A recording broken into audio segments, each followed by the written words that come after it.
vowing she can win. This is a live look at Manchester, where Nikki Haley right now is talking to folks at the diner there.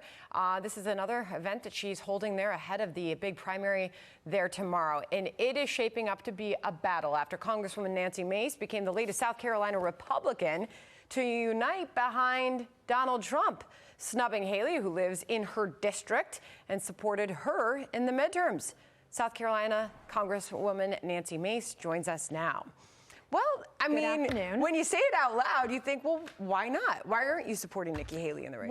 Well, Nikki Haley was a great governor for South Carolina. She's run a great race. And look, when she jumped in, I told the people not to underestimate her. And she's the last opponent standing today.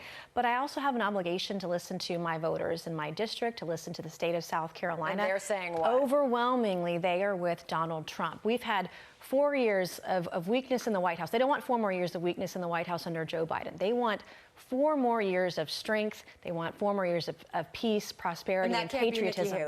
That's going to be Donald Trump in South Carolina. And there's no reason why this race should continue on to South Carolina after tomorrow. We need to have it a one-on-one race between Donald Trump and Joe Biden. Wow, that is fascinating. Had she been closer in the polls to Donald Trump, or even now, heading into New Hampshire ahead of South Carolina, would you be thinking differently about your support? Well, I think she's run a terrific race, but I've been listening to voters for months and weeks now, and he's getting stronger and stronger. People want the primary to be over, and they want us to move forward because there's a lot at stake for our children and for our nation, even for our allies around the world. Our country and our world is less safe because we have a weak president in the White House, and we had a stronger economy under Trump. Everything was better under Trump by every measurement, every barometer, and that is what I hear day in and day out from the voters in South Carolina. Really interesting. Nikki Haley joined this network earlier this morning.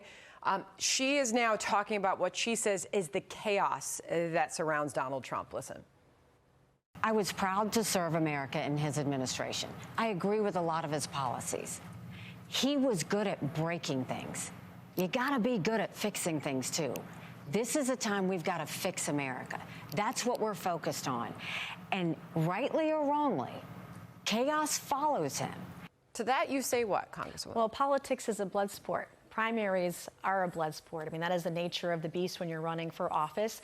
But I look at the economy under Donald Trump versus the economy under Joe Biden. I look at the taxes that were lowered for every hardworking American under Donald Trump, and I see the inflation. I see the price of eggs when I go to the grocery store with my kids every single week under Joe Biden. And Donald Trump is who South Carolinians want.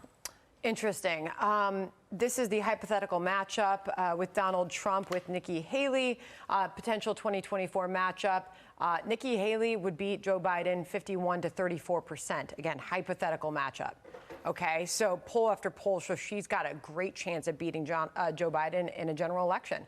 While Trump's 47%, Biden's at 43%, still besting Joe Biden.